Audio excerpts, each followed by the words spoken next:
Merhaba araştıran insanlar. Oldukça ütopik bir konu olan dünya üzerinde kalan tek insanın neler yapıp nasıl yaşayacağı hakkında varsayımlarda bulunacağımız bir video ile beraberiz.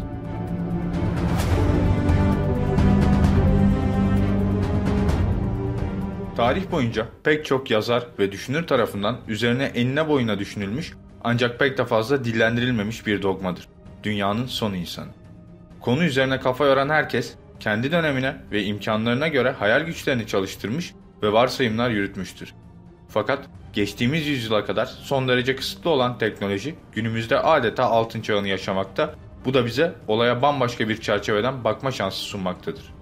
Dünyanın son insanı temalı bazı filmler çekilmiş fakat ne eleştirmenlerden ne de fütüristlerden geçerli oy almayı başaramamıştır. Aynı anda hem bu denli zengin hem de bu denli yoksun bir tema konusu daha zannedersem yoktur.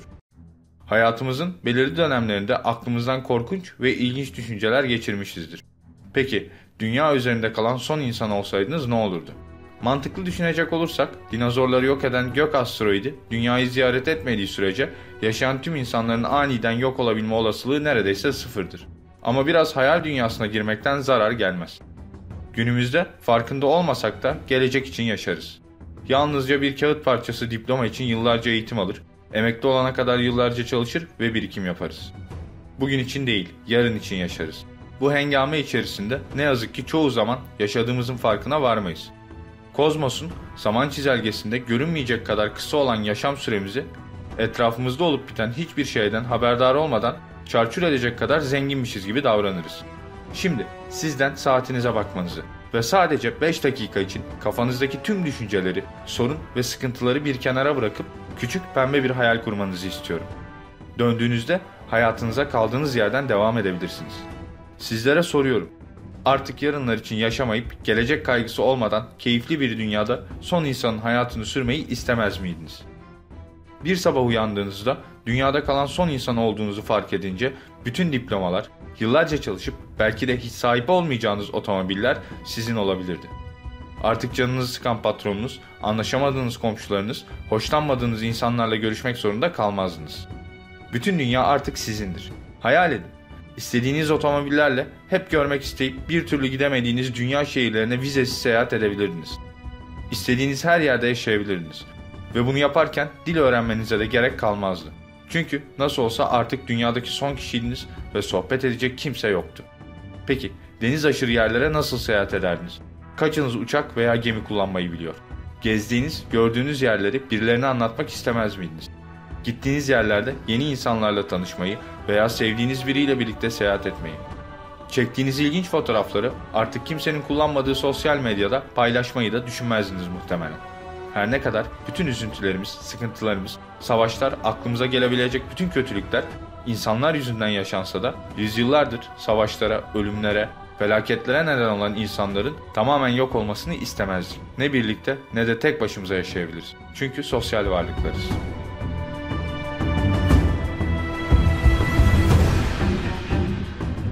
Eğer dünya üzerinde kalan son insan olacak kadar talihsiz bir insan varsa, ancak onlarca yıl, hatta yüzlerce yıl sonra insan nüfusunun ciddi bir sorundan dolayı azalması sonucu gerçekleşebilir.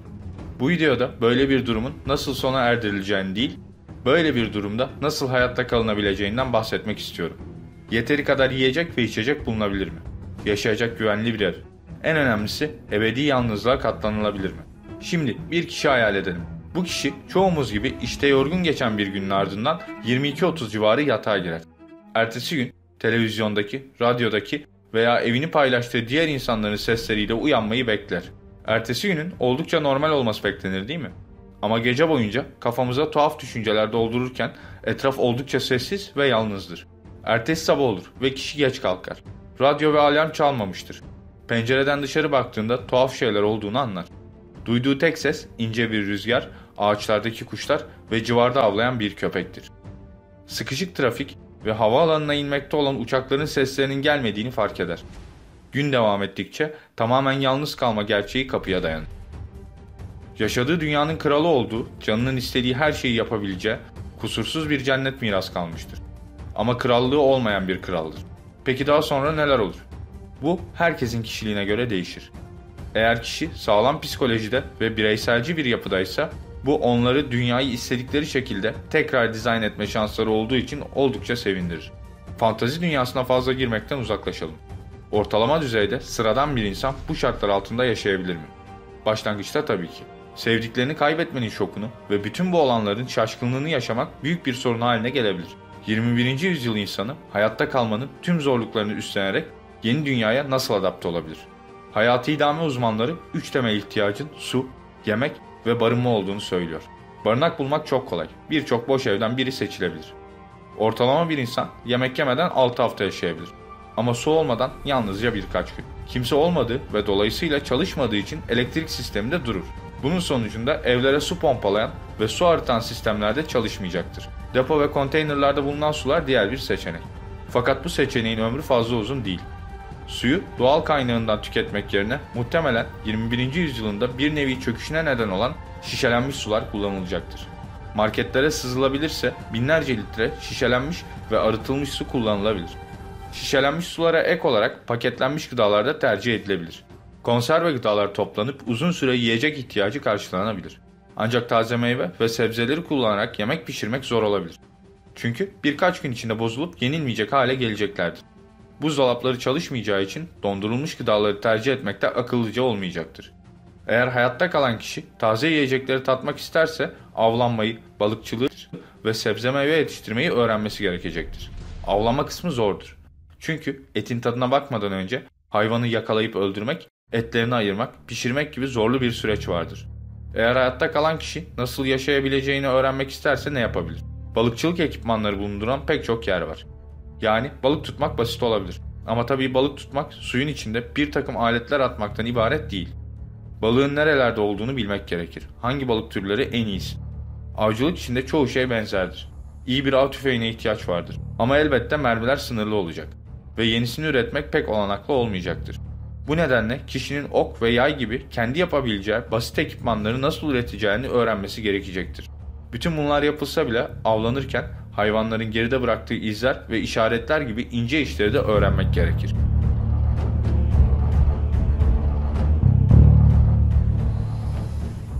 Açıkçası istisnai yeteneklerimiz yoksa bütün bunları tek başımıza öğrenip uygulayabilmemiz yıllarımızı alır. Çoğu bilgiler kitapta olmasına rağmen öğrenmek için yeterli değildir. Genelde bir şeyi uygulayabilmek için başka kişilerin nasıl yaptığına bakarak kopyalama yöntemiyle öğreniriz. Sadece kitaplardan okuyaraksa bu pek mümkün olmayabilir. Hayatta kalan kişi yeni dünyaya uyum sağlamaya çalışırken zaman algısı da değişecektir. Haftalar aylara, aylar yıllara dönüşecektir. Bu tarz bir zaman algısına göre bakacak olursak, yeni yaşam tarzının üzerimizdeki etkileri ağırlaşacak ve daha zor bir hale gelecektir. Aynı zamanda şehirlerde uzun vadede bulunmak tehlikeli olacaktır. Çoğu beşeri yapı kendiliğinden çökmeye başlayacak. Ama binlerce yıl dayanan beşeri yapılar da var, evet. Piramitler, Stonehenge ve Çin Seddi gibi. Jeolojik zamanlara dayanacak bir ömrü olabilecek Rushmore Dağı anıtı belki de etrafını kaplayacak olan şeylere rağmen yüzyıllar sonra hala tanınabilir olacak. Bununla birlikte binaların çok azı tamamıyla dayanıklı inşa edilmiştir. Düzenli bir bakım yapılmadığı sürece binalar yağmurdan, donmadan ve aşırı sıcak gibi etkenler yüzünden kullanılmaz hale gelir. Bu denli güvenli gördüğümüz yaşadığımız evlerimizde 30 yıl içinde oturulamaz hale gelecektir. Çatılar kiremitlerini kaybedecek, duvarlarsa nemden dökülecektir. Ahşap pencereler çürüyecek ve bitkiler pencerelerden içeri uzanacak. Bir süre sonra bitkiler asfaltlara galip gelecek ve tüm evleri kaplayacaklar. Küçük bir yangın bile bütün şehrin yok olmasına sebep olabilecektir. Kırsal kesimlerde tehlikeli olacaktır. Zamanla hayvan ve bitki kaynakları tükenecek ve hayatta kalan kişi tehlikeli şehirlere inmek zorunda kalacaktır. Bazı kırsal kesimler yaşamak için kaçınılmaz olsa da unutmamalıyız ki dünyada otomatik sistemle çalışan 400'den fazla nükleer santral kırsal kesimlerde inşa edilmiştir. Aynı zamanda büyük konteynerlarda serin tutularak güvenlice muhafaza edilen yakıtlar bulunmakta. İnsan kontrolü olmadığı için sıcaklığın artmasıyla patlayarak dünyayı bir radyasyon battaniyesi gibi saracaktır. Patlamalar Çernobil'e eşdeğer olabilir. Bu radyasyon yüzünden 10 yıl yaklaşamayacağınız alanlar yaratır. Ama Çernobil patlamasında gördüğümüz üzere toprak kendini toparlayabilir. Doğa sandığımızdan daha esnektir. Arınma ve hijyen ise hem uzun hem kısa süreli bir sorun olacak. Daha önce bahsettiğimiz gibi içilebilir suların büyük bir bölümü ulaşılmaz olacak. Nehir ve göl sularını harcamamak için ve tatlı sulara her zaman ulaşım olmadığından kanalizasyondan pompalanan arıtılmış suları kullanırız. Ama pompalama sistemi duracağı için bu sular kirli olacak ve dolayısıyla ne duş alınabilecek ne de su içebileceğiz. Aynı zamanda kıyafetlerimizi de yıkayamayacağız. Bu nedenle artık para ödemeden kullanılamayan alışveriş merkezlerinden istediğimiz kıyafetleri seçebiliriz. Bulaşıcı bir hastalığa yakalanma oranımız sıfıra inerken bu sefer tıbbi yardım olmayacağı için basit bir kesik, burkulma veya kaza ölümcül olabilir.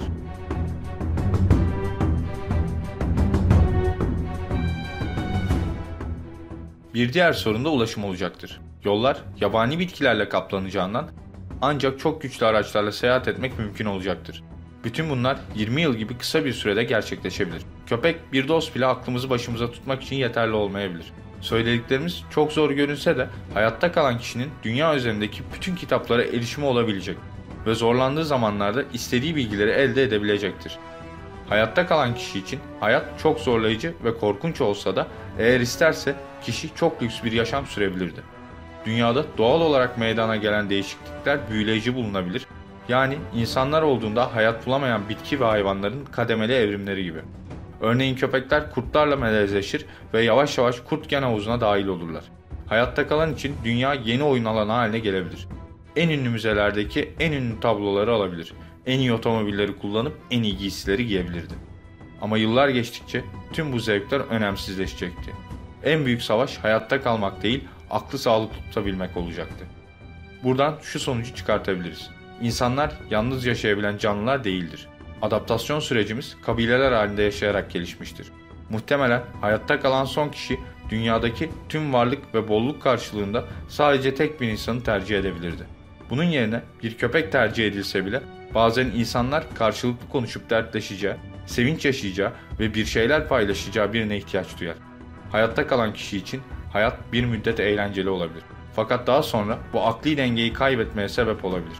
Umarız kimse dünya üzerinde kalan son kişi olmaz. Şimdi sizlerden kurduğunuz küçük pembe hayale kavgalı olduğunuz bir aile bireyinizi veya arkadaşınızı da dahil etmenizi istiyorum. Düşünsenize, tek başınıza olduğunuz şu koca dünyada onun da var olması için neler yapmazdınız? O halde hayalinizden uyandığınızda o kişinin ne kadar değerli olduğunu hatırlayın ve onu arayın.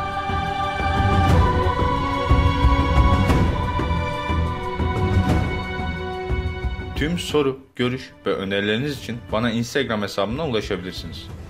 Araştırmalarımızın gelişerek devam edebilmesi için videoyu Facebook, Twitter gibi sosyal ağlarda paylaşmayı, yeni videolarımızdan haberdar olup araştıran insanlar topluluğuna katılmak için Kült TV'ye abone olmayı unutmayın.